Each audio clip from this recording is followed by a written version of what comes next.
Google Sheet can wrap text so it appears on multiple lines in a cell. You can format the cell so the text wraps automatically, or enter a manual line break.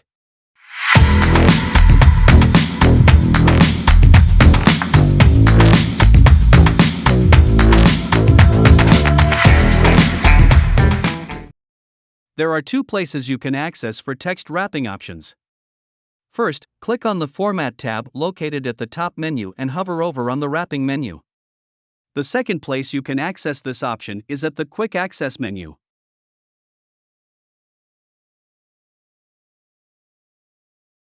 There are three types of text wrapping options: Overflow, Wrap, and Clip.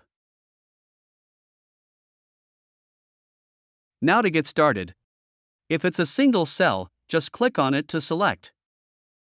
Select the wrap options that you want, and the text will fit within the cell. If you're going to apply it to multiple cells, click on the first cell and press the Shift button and click on the next cell. Now, you can go ahead and choose the text wrap options of your choice.